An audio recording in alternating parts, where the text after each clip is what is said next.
Merci d'être venu encore pour un soirée de débat pour présentation d'un livre et d'un auteur. M. Zarifian, qui est professeur. Un peu plus fort, s'il te plaît. Moi, à mon âge. Entendu. Oui, Entendu.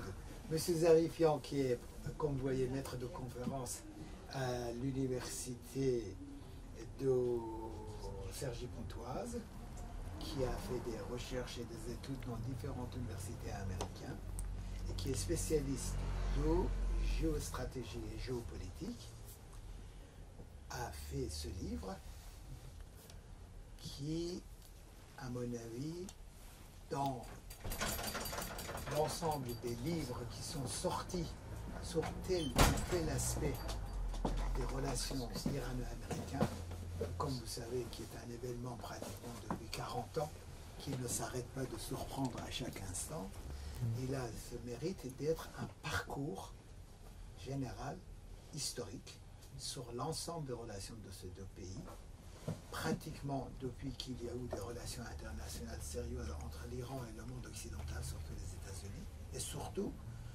avec une début de Première Guerre mondiale, après Deuxième Guerre mondiale, une constance, et M. Zarifian a la justesse de la perception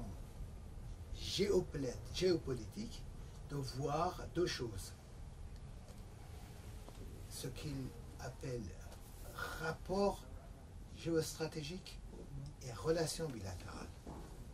Souvent, il s'est avéré que ces deux-là se sont trouvés en confrontation l'un à l'autre, si je me trompe, vous me corrigez, mais qu'en fin de compte, on arrive à une situation où on se pose même encore aujourd'hui la question, est-ce que c'est la subjectivité des relations bilatérales avec ces soubresauts qui va régler le conflit irano-américain, ou c'est la rencontre géostratégique de deux pays à travers un siècle? Et M. Zarifian reste optimiste. Je partage avec lui cet optimisme, que la réalité, lui, il les rencontres géostratégiques, moi j'irais même à dire complémentarité géostratégique pour différentes raisons, est suffisamment forte pour pouvoir arriver au bout des subjectivités et de ce processus de moment.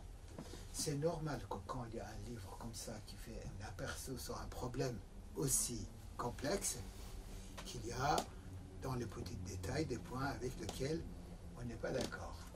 Bien que dans ces relations irano-américaines aussi, le diable, petit ou grand, se trouve dans les détails. Je dis que ce soir, nous allons parler beaucoup plus, présentation de livre qui est beaucoup plus axe de l'ensemble de l'évolution des relations irano-américaines. Et je demande de M. Zarifian, je le remercie d'abord d'avoir accepté notre invitation. En général, nous faisons une petite présentation des livres qu'il faut prendre, comme ça vous convient, de 20 à 40 minutes. Après, il y a des questions pour éclaircir les différents débats. Et à la fin, il y a une dédicace des livres. Je vous dis que l'ensemble de votre intervention est diffusée en même temps sur les réseaux. Et nous avons déjà, ça dépend des sujets, entre plusieurs centaines, sinon ça nous arrive même d'avoir des milliers de personnes, aussi bien ici qu'ailleurs. Et dans le ailleurs, il y a même à l'intérieur de l'Iran qui regardent ça. Merci d'être venu encore. Il ne faut pas dire de bêtises. Je vous laisse la parole. Bon. Merci beaucoup. J'ai beaucoup de plaisir à être là ce soir et je vous remercie chaleureusement pour l'invitation. Je profite aussi de ces quelques instants pour remercier également mon éditeur Alain Joson et la maison dont il s'agit, Hémisphère Édition, Maison Navella-Rose, Nouvelles Éditions. J'ai eu la chance d'avoir vraiment un éditeur extrêmement sérieux, fiable, qui m'a bien accompagné dans le parcours éditorial de cet ouvrage et ça a été très précieux, donc je l'en remercie. Je profite aussi, vu qu'il est là, pour remercier publiquement mon ami, collègue et ami Atta Hayati, duquel je suis proche depuis de longues années déjà et qui m'a toujours soutenu dans les moments clés, notamment s'agissant de la publication d'un certain nombre d'ouvrages ou de revues. Et voilà, donc je tenais à le remercier. Alors, ce que je vais faire aujourd'hui, ce que je vous propose qu'on fasse aujourd'hui, si ça vous convient, c'est peut-être pas tant, en tout cas pour le moment, de rentrer dans le détail du texte, mais plutôt de vous parler de la genèse du projet, comment j'en suis venu à traiter de cette question, des relations États-Unis-Iran, la genèse du projet, et ensuite parler également de l'approche que M. Salamatian a déjà un petit peu évoquée, de l'approche et finalement de la manière dont j'ai traité de ce sujet. Ensuite, je vous dirai aussi quelques éléments évidemment de conclusion quand même, tirer un petit peu la quintessence de l'ouvrage, et puis on pourra échanger, j'aurai grand plaisir à échanger avec vous évidemment. Alors, moi je ne suis pas spécialiste de l'Iran, comme vous le savez, je suis spécialiste des États-Unis, plutôt de la politique étrangère américaine, même si je traite de plus en plus de questions aussi de politique intérieure, et que souvent les deux sont liés, notamment aux États-Unis, mais c'est vrai partout, hein, politique étrangère et politique intérieure sont souvent liés. Et j'ai également un intérêt très fort pour l'Arménie, depuis très longtemps, donc un intérêt personnel, une partie de ma famille étant d'origine arménienne, et qui est vite devenu un intérêt intellectuel. Et donc j'ai beaucoup lu sur l'Arménie, et encore maintenant, j'ai tendance à lier en fait mes deux sujets de prédilection, les États-Unis d'un côté et l'Arménie de l'autre. Par exemple, ma thèse de doctorat portait sur la politique américaine envers le Sud-Caucase, Arménie, Azerbaïdjan, Géorgie. Donc je lis souvent les deux thématiques dans mes recherches, dans mes travaux. Et j'ai évidemment, depuis des années maintenant, beaucoup lu sur les questions de politique étrangère américaine, et par ailleurs sur l'Arménie également, et le monde arménien, l'histoire de l'Arménie, les questions politiques liées au monde arménien, etc. Et dans ces lectures, j'ai évidemment très tôt croisé la route, si j'ose dire, de l'Iran. Et il se trouve que dans mes différentes lectures, la perception qui ressortait de l'Iran était très différente selon que je lisais des ouvrages ou travaillais sur des discours publics ou médiatiques, etc., journalistiques américains et arméniens. Donc au fil de mon parcours, et au début j'étais vraiment jeune chercheur et même étudiant, je baignais un peu dans cette ambiance globale de l'historiographie, du discours public, journalistique américain, qui présente l'Iran de manière extrêmement négative, comme vous le savez, la plupart du temps. C'est parfois aussi le cas d'ailleurs en Europe. Et de l'autre côté, je lisais des choses émanant en tout cas ayant trait à l'histoire arménienne, où là l'Iran était présenté de manière beaucoup plus positive. Alors il y avait d'emblée pour moi une interrogation, et très vite, comme je suis spécialiste des États-Unis, l'interrogation ça a été pourquoi est-ce que l'Iran joue depuis 40 ans maintenant ce rôle de l'ennemi majeur et est perçu de manière si négative outre-Atlantique. Pourquoi, mais peut-être encore plus, comment? Quels ont été les processus qui ont amené l'Iran à être perçu de manière très négative, et les relations États-Unis-Iran à être extrêmement négatives, bien que je nuancerai tout ça, on va y revenir. Donc c'est un peu le point de départ de mon interrogation, le fait que par cette espèce de tropisme arménien, j'avais un regard un peu spécifique sur l'Iran et qui ne coïncidait pas avec la manière extrêmement négative par laquelle l'Iran était présenté. Je ne rentre pas dans les détails, on pourra le faire, mais on sait que, évidemment, côté arménien, l'Iran a globalement plutôt joué un rôle historique positif pour les Arméniens, notamment si on compare avec évidemment le voisin turc et l'Empire ottoman, et qui a donc amené à la destruction, en partie en tout cas la destruction des Arméniens, tandis que l'Iran a toujours joué un rôle plutôt positif, même géopolitiquement jusqu'à aujourd'hui, dans les relations Iran, République islamique d'Iran, République d'Arménie. Donc j'avais un peu ce tropisme arménien qui a fait que j'ai toujours eu un regard un peu différent sur l'Iran, et en tout cas l'envie de creuser cette relation États-Unis-Iran qui apparaissait comme un peu l'archétype de la relation extrêmement mauvaise que deux États peuvent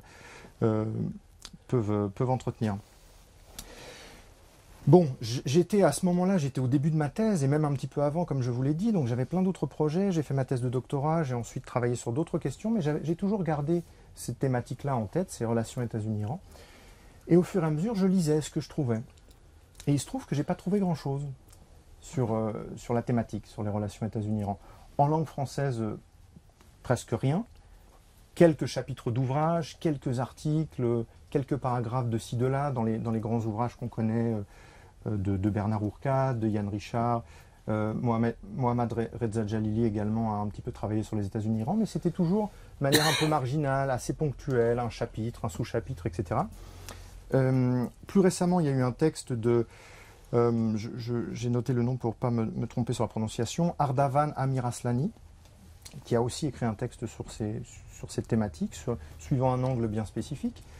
Et encore plus récemment, on a eu un ouvrage important, je pense, sur la décennie 70 de ces relations bilatérales si particulières, donc les relations entre la période du Shah et la période Nixon essentiellement, par Jocelyn Cordonnier. Donc voilà, on a eu des petites choses ponctuellement. Ensuite, avec les discussions sur le nucléaire iranien et les prémices de rapprochement entre les États-Unis et l'Iran qu'elles ont générées, on a eu aussi quelques publications en français. J'ai eu la chance de co-diriger avec Atta Hayati un numéro de la revue politique américaine qui traite des relations États-Unis-Iran, c'est paru en 2015, et qui traite, pas que, mais enfin assez largement quand même de la question du dossier du nucléaire iranien. Donc il y a eu des petites choses, mais au final, ça se compte sur les doigts des deux mains. C'est pas beaucoup de publications, tandis que le sujet est quand même majeur et structurant des relations internationales, moyen-orientales, mais même au-delà, depuis des années, avant la révolution islamique même. Donc un sujet important qui était très peu traité en langue française. Alors je lis l'anglais évidemment, donc j'ai lu un petit peu ce qui se faisait en anglais. Alors là, en anglais, j'ai trouvé évidemment plus de choses. Tout est indiqué en bibliographie, hein. Je vais essayer de faire un gros travail dans ce domaine-là. Mais en définitive, pas tant que ça non plus. Et moi, ce qui m'a tout de suite un peu interpellé, enfin, pas tout de suite, mais progressivement interpellé sur l'historiographie de cette question en langue anglaise, c'est que c'était souvent un thème ou un épisode ou une période des relations américano-iraniennes qui était traité, souvent très bien d'ailleurs, mais donc suivant une approche plutôt synchronique. Et moi, donc j'ai lu tout ça, et c'était une période assez intéressante et qui s'est étendue sur plusieurs années. Mais ça m'a pas totalement suffi. À un moment donné, j'ai eu envie de comprendre l'objet relation États-Unis-Iran, tel un objet politique ou géopolitique, pris dans ces temps relativement longs, un siècle environ, peut-être même un peu plus, si on prend vraiment les tout début des échanges entre Américains et l'Empire perse. Et voilà, j'ai eu envie de prendre cet objet sur ces temps longs et d'en comprendre finalement les variations. Et avec l'idée aussi, dans un esprit peut-être un peu critique, et je reviens à ce que je vous disais au départ, sur mon regard peut-être un peu différent sur l'Iran que la plupart des observateurs en France et aux États-Unis. Donc avec un esprit un peu critique, peut-être essayer de remettre en cause, si ça se présentait ainsi, essayer de remettre en cause quelques grandes idées qu'on avait, grandes perceptions qu'on a collectivement, aux États-Unis notamment, en France aussi sans doute, de ces relations États-Unis-Iran. Et ça, dans mon esprit, seule la perspective donc chronologique, temps long, seule cette perspective-là, diachronique, me permettrait peut-être d'arriver à étudier, justement à comprendre ces oscillations. Alors, j'ai eu un peu de temps, là, il y a quelques années, je sortais de 2 cycles de recherche importants, et j'ai eu un peu de temps pour enfin travailler cette question, donc je m'y suis mis avec beaucoup de plaisir et beaucoup d'enthousiasme. La difficulté quand même au départ que j'ai eue, et ça a été un peu évoqué par M. Salamatian, c'est traiter d'une question quand même si vaste, suivant une approche chronologique, les temps longs, etc., ça fait forcément que parfois on passe un peu vite sur certains aspects de la relation, que peut-être parfois on en saisit mal, certains aspects également, c'est tout à fait possible. Et l'autre problème plus académique, plus intellectuel, entre guillemets, qui peut aussi... l'autre reproche qu'on peut faire à l'approche chronologique, c'est d'être un peu linéaire et finalement d'être une espèce d'accumulation d'événements ou d'épisodes traités à la suite. Donc évidemment, je me suis dit, il faut faire attention à ça. J'ai pas envie que ce soit un catalogue chronologique. Bon. Alors, pour pallier cette difficulté ou cet écueil possible, je me suis dit, la solution, c'est de problématiser au maximum, dès l'introduction et ensuite chacune des sections, chacun des chapitres, des sous-chapitres que je traite, j'essaie vraiment de toujours poser la question pourquoi, comment, qu'est-ce que ça nous dit de l'objet traité, qu'est-ce que cet épisode dont je traite, par exemple l'Iron Gate, qu'est-ce qu'il nous dit au-delà de l'Iron Gate en soi, qu'est-ce qu'il nous dit sur la relation États-Unis-Iran au-delà. Donc voilà, c'est un peu de cette manière que j'ai essayé de contourner ce problème, le problème éventuel que peut poser l'approche chronologique, même si à titre personnel, j'aime bien les approches chronologiques, je dois dire. Voilà, donc j'ai procédé de cette manière.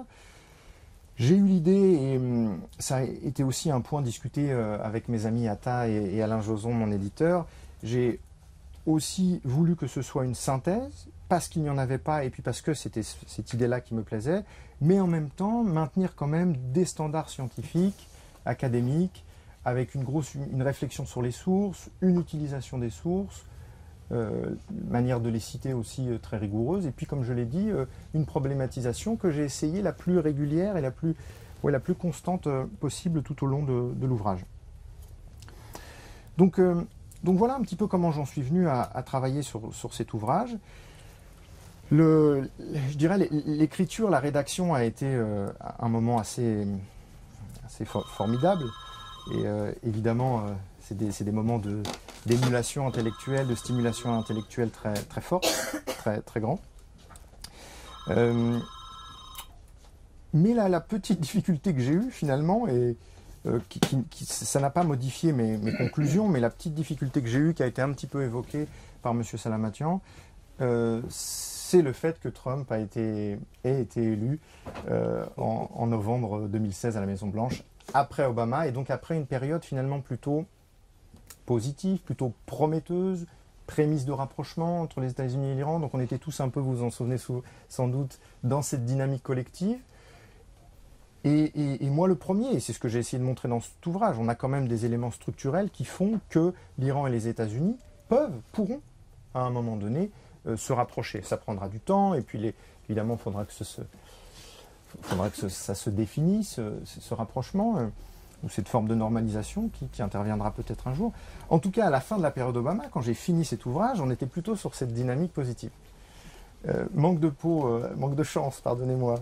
Manque de chance, on a les élections qui interviennent aux États-Unis, et Trump, dès sa campagne, et ensuite, pendant les premières semaines, les premiers mois de sa présidence, est ouvertement, je pense pouvoir le dire, anti-iranien, s'entoure de personnes dont là aussi le rapport à l'Iran est très très difficile. Et donc voilà, l'ouvrage était quasiment, alors à ce moment-là il n'était peut-être pas encore en fabrication, mais enfin j'étais déjà en contact avec l'éditeur, et on était déjà dans... Alors il a fallu reprendre un certain nombre de choses, et en conclusion notamment, et c'est vrai que ça a été une petite difficulté sur la fin, mais là encore ça a été extrêmement stimulant intellectuellement, et c'était très bien, c'était très, très positif, évidemment. Donc, quelques mots sur le contenu, sans aller trop à fond dans le détail, mais quelques mots sur le contenu et quelques éléments de conclusion, et ensuite je serai ravi d'échanger avec vous. Alors, l'approche chronologique m'a permis d'identifier un certain nombre de temps, d'accord ? Un certain nombre de temps de ces relations bilatérales et américano-iraniennes. Tant qu'on connaît souvent déjà, et je ne suis pas le premier à avoir découpé chronologiquement quand même ces relations bilatérales, bien que ça n'a pas été tant fait que ça. Donc clairement, on a un... Alors, moi j'identifie 3 temps majeurs, 3 périodes majeures des relations bilatérales, et ce qui est intéressant et presque amusant, c'est qu'à ces 3 temps majeurs sont attachées des perceptions extrêmement fortes, des représentations très fortes de la teinte globale de chacune de ces périodes. Donc pour faire simple, les premiers temps des relations bilatérales, c'est-à-dire fin du 19e siècle, pour faire vite, jusqu'à l'après-Seconde Guerre mondiale et au début de la guerre froide, souvent on dit qu'il ne se passe pas grand-chose. C'est un peu l'idée générale, et c'est souvent balayé dans les ouvrages en quelques pages et parfois quelques lignes. Il ne se passe pas grand-chose. Ça, c'est là.